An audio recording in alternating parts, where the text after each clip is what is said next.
my name is Sam, and thanks for checking out this video. Make sure to hit the subscribe button down below, hit the bell notification, and give the video a thumbs up. Now, kind of like what I did with Ready Player One a couple months ago, I wanted to talk about another book-to-movie adaptation, which was really recently.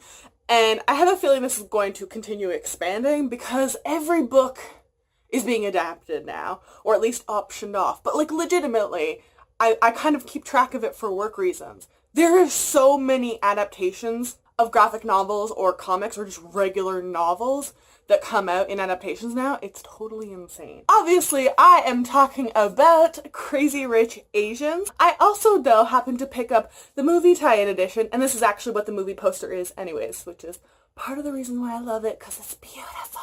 So I really am not going to get spoilery. It's such a new release. I don't think that's the point of it. I just wanted to kind of compare both of them. However, if you are one of those people that yells spoiler whenever someone says the author's name of a book, probably not for you. But if that's not something you care about and you just want to know, is it worth going to see it based as an adaptation, then this is probably a good video for you to watch. So at this point, if you don't know, Crazy Rich Asians is technically an adult chick lit book written by Kevin Kwan. It is the first in a trilogy of books, the second one being China Rich Girlfriend, and the third one being Rich People Problems. And sadly, it's just a trilogy. I would read that stuff for forever. So Crazy Rich Asians, the book, follows our main character, Rachel Chu. She is an economics professor at NYU, and she, in the book, for just under 2 years, has been dating a fellow professor, Nick Young, and they decide during summer break that they're going to go back to Singapore, where he is originally from, so that she can meet his family. He is also set to be the best man at his best friend's wedding, which is kind of where they want to start their trip, and then have this summer to explore Singapore where she can meet his family. Obviously, when you bring someone home after dating for 2 years, especially in Chinese cultures apparently, that everyone automatically suspects that there's going to be a proposal. So with that in mind, that is like the mentality when she starts meeting Nick's family, and she shows up and finds out that they are bajillionaires. They're so rich that they literally like pay off magazines to not talk about them. And it's just the drama with all of Nick's family and his extended family. I will say this right off the bat, I absolutely loved the movie. I went on Wednesday, which was its release day, and then I went on Thursday, and then I'm probably going to go on Tuesday, cheap day again. It was really good. It is the first time in 25 years that it's been like a predominantly Asian cast. I guess the last one was a movie called The Joy Luck Club, which I've never heard of before, but yeah, so awesome representations. The cast were honestly exactly what I imagined while reading the book, so they did a fantastic job on that for sure. The film is also incredibly visually appealing. Like, you could literally just go and put it on mute and just like enjoy all the scenery. It's so bright and colorful, and I don't know if exotic's the right word. It's just never a setting that I've seen a movie in before, really, for the most part. Also, be prepared if you're gonna go watch it. Don't go hungry, because there's so much delicious looking food, and I just wanted to eat like for the entire movie. There's like this whole scene where everyone's making dumplings, and like there's an intense like discussion happening, and the whole time I was like, I want dumplings. So yeah, food porn to the max. Now, overwhelmingly, I've seen like all positive reviews. It's got like over 90% on Rotten Tomatoes or something like that as I'm speaking right now. But I did hear, and before I watched this review before I went into the movie theater, just to kind of get a sense of exactly what was going on.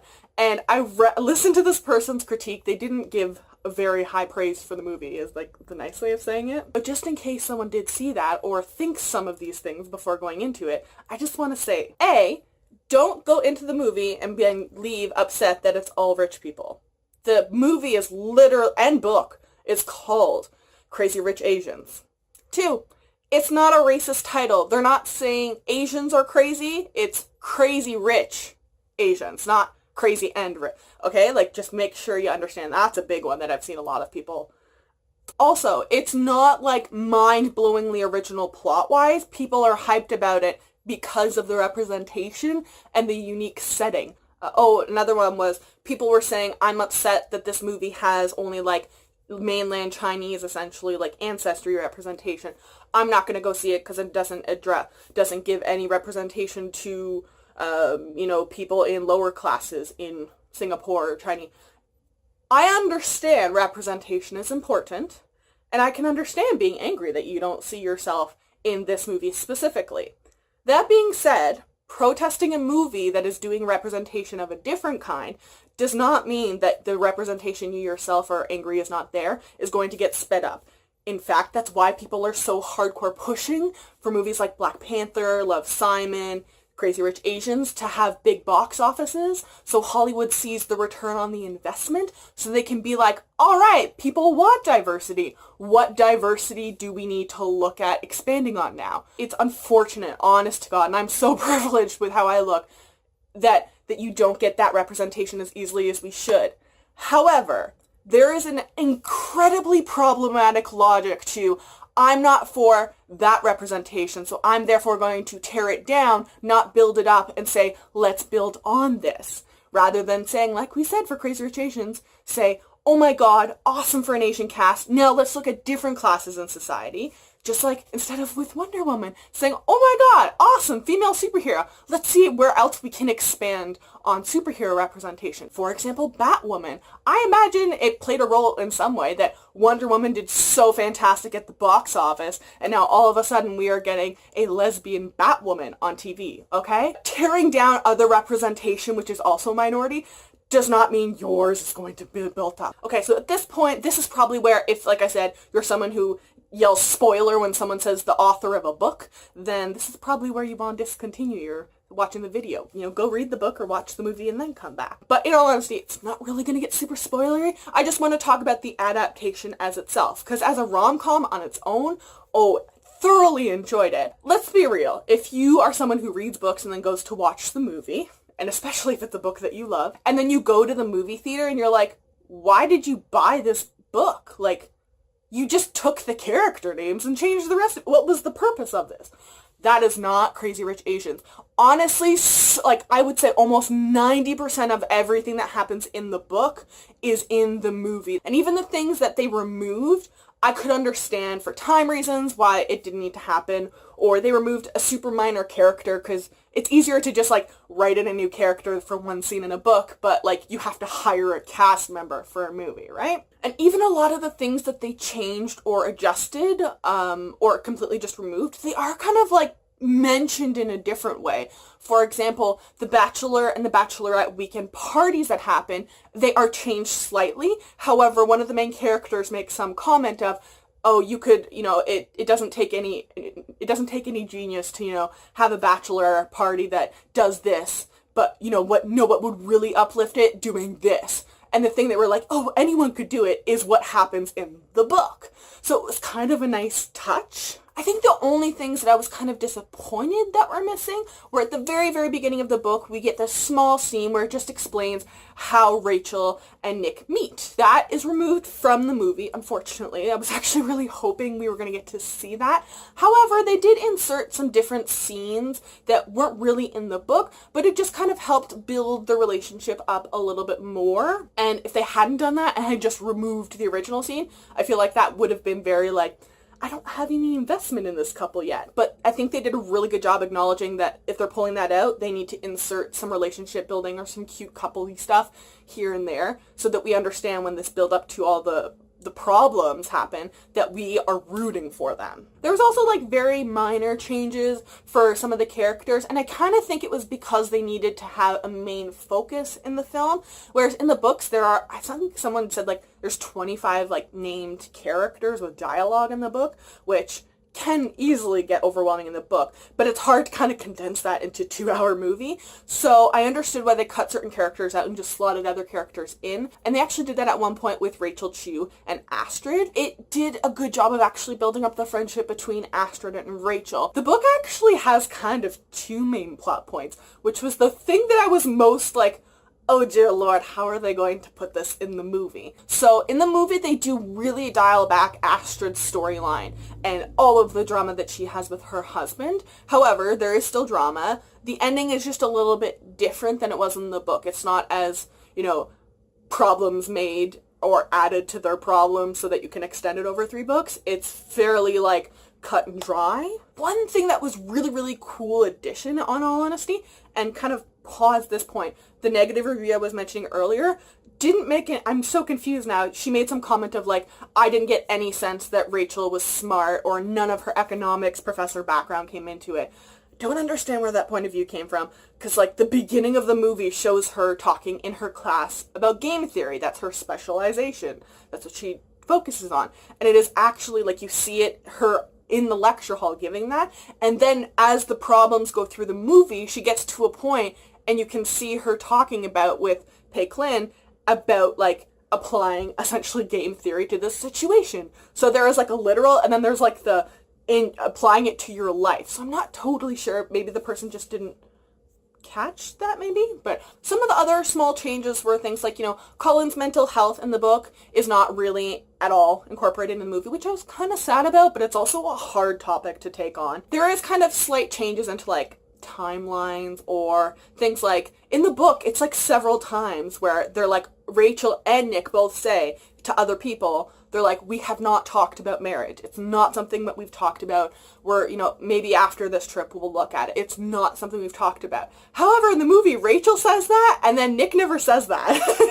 The only thing that I was kind of like honestly truly disappointed that was kind of missed was the ending with the mom. So in the book, there's kind of like this big explanation that incorporates a lot of, you know, controversial, I guess, history and policies in China, which is where her mother is from. That is like completely glossed over. It's like maybe a 2-sentence explanation in the movie.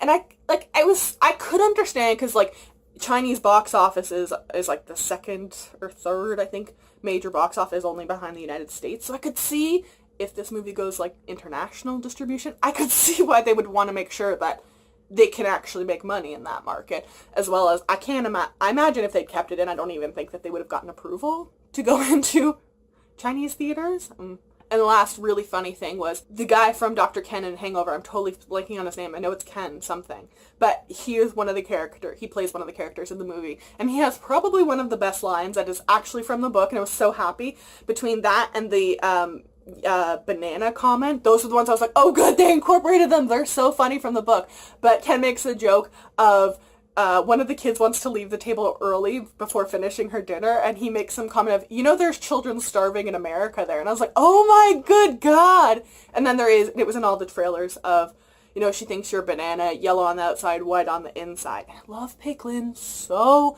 much. She was so well cast with Awkwafina. Oh my God. I don't know if there's set to be a sequel or if they're even planning on looking into it. As I said, there's 3 books. Now, I was pretty sure until like the last like quarter of the movie that I was like, okay, they're just doing the one movie. That's all that they're planning. However, there is, if you're going to go see it, there is a small scene after the credits begin, so wait. They changed Astrid's plot in the movie, as I'd said before, as well as Kitty. And they're very much side characters in the movie versus in the book, they're almost leads, really.